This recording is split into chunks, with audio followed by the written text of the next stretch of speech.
Hello, I'm Ollie and this is Criminolly, where I talk about crime, pulp, horror, that kind of thing. Today, horror, I want to talk to you about two fantastic horror zines which I've been reading recently.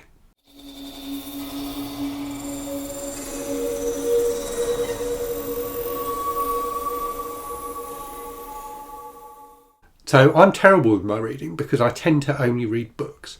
And I think the reason I got into that habit was Goodreads. So Goodreads, as you probably know, is a site where you can log what you've read, and they encourage you to set a yearly challenge of the number of books you're going to read in the year. And that's something I used to do. This year, for the first year, I haven't done it, and I quite deliberately haven't done it because I decided it was kind of driving the wrong behaviours in me. Because what I was going for was volume and hitting that goal, rather than necessarily enjoying what I was reading. That my reading was starting to get out of balance. But one of the things that kind of Goodreads effect, if you like, stopped me from doing so much was reading things that weren't books.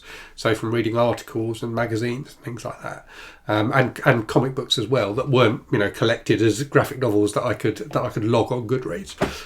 So it's something I'm keen to getting into doing again. And I was approached the other day by a fellow by the name of Mr. Fright. His real name is Eric, who is one of the owners of a couple of fanzines, horror fanzines. So one called Midnight Tales and one called Midnight Magazine. So these are independently produced magazines around the horror genre. So Midnight Tales features horror fiction, and Midnight Magazine features articles, reviews, little comic strips and things like that. Anyway, Eric reached out to me and offered to send me PDFs of some of these to have a look at. They are normally only available in print. And I would love to. I'd love to get my hands on a print copy of them because I think there's something really wonderful about this kind of independently produced stuff. So much of the content we consume nowadays is mass-produced corporate. Corporate material, if you like. So you think about all the stuff that's on Netflix. Some of it is a lot of fun, but it's all produced with a bottom line in mind, isn't it? It's all produced to make money.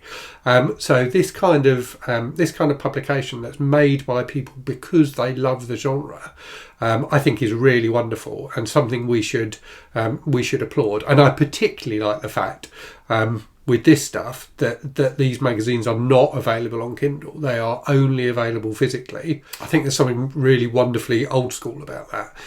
It reminds me of kind of horror zines and magazines I used to read when I was a teenager. So anyway, let me talk to you quickly about the magazine. So as I say, Midnight Tales is about 100 pages to an issue, and has a bunch of short stories in each one. So I read one of the issues cover to cover, and I've really enjoyed it. So the stories are not necessarily the kind of thing you'd see anthologised so much. They all have a kind of quite a pulpy feel to them, which is completely fitting for a magazine format. And I think it's such a shame that when you think about years gone past, so up until I guess about the 70s, there was a huge market for short fiction published in magazines, which has just died out since then. And so many great writers, people like Stephen King even, learned their craft and started getting into the business by writing short stories that were published in magazines like this. So it's fantastic to see something like this again. And it's fantastic that I think they publish it quarterly. It's fantastic to see it as a regular publication rather than just a one-off anthology, on Amazon or something like that. So I really enjoyed all of the stories in this. I really enjoyed all of the stories in the magazine. There's definitely a range of different things, but as I say, they've all got that kind of energy and enthusiasm that you used to get in pulp stories. They're a lot of fun, and there's some wonderful variety. So there's one that is basically like transcripts of a radio broadcast that's going on whilst the kind of world is ending around it. Just loads of really fun stuff in here. Some of them are quite graphic and quite extreme. buyer beware, but they're all really, really entertaining. And the magazine is really nicely kind of put together. So it's definitely got that kind of fanzine feel. I'll put up some images, but you get like a nice little header image for at the start of each story. There's full page illustrations between the stories, and the whole thing just really hangs together nicely and has a lovely feel to it. I really, really enjoyed reading it enormously. So on to the other magazine then. So Midnight Magazine, as I said, is a like a non-fiction magazine. So think of it as like Fangoria or something like that. So packed with articles about the horror genre and all different kinds of stuff. So some fantastic, there's a couple of interviews with female special effects artists, which were really interesting, and loads of stuff about just obscure films that you just wouldn't hear about elsewhere. And like Midnight Tales, it's all written with a kind of passion and such an obvious love of the horror genre that it's really infectious, even when you're reading about something you've never heard about before. Fantastic reviews at the end as well, including a review of one of my favourite Western series, Edge, by George G. Gilman. So to give you a sense of the kind of articles they have and the range of stuff they cover. So this issue, number 8, which I'm looking at now, so there's an article about Ray Dennis Steckler, the kind of ultra low budget weird filmmaker. There's an article about someone going to meet the guy who played Flash Gordon in the Flash Gordon movie, which was just a really entertaining and kind of quite charming read. There's an interview with a special effects artist, which was fantastic. There's an article about Lucio Fulci, an article about David Prowse, the guy who physically played Darth Vader rather than being his voice.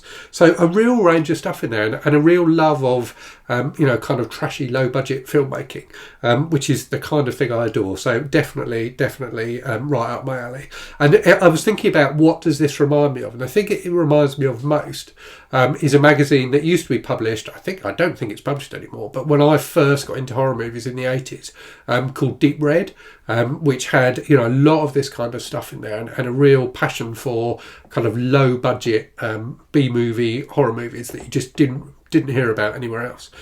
So yeah, really enjoyed it.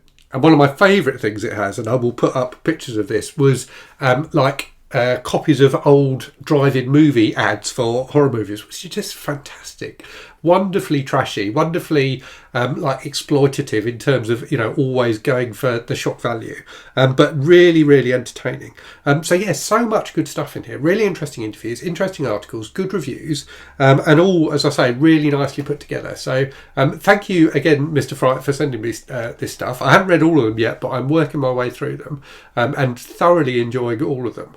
It's great to find a publication that has this kind of passion for the horror genre, which you just don't see so much nowadays in kind of print format. So there's lots of people like me talking about it on YouTube and things like that, but to actually have a magazine about it, I think is absolutely brilliant.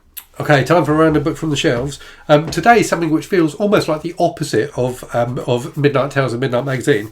So The Chalk Man by C.J. Tudor, which is one of those books from a big publishing house and a huge marketing campaign shouting about it when it first came out. I remember seeing loads of adverts for it at stations and things like that. I picked up this copy of it secondhand a while ago, and I still haven't read it, but it does have quite a good reputation, so I'm sure I'll get to it at some point.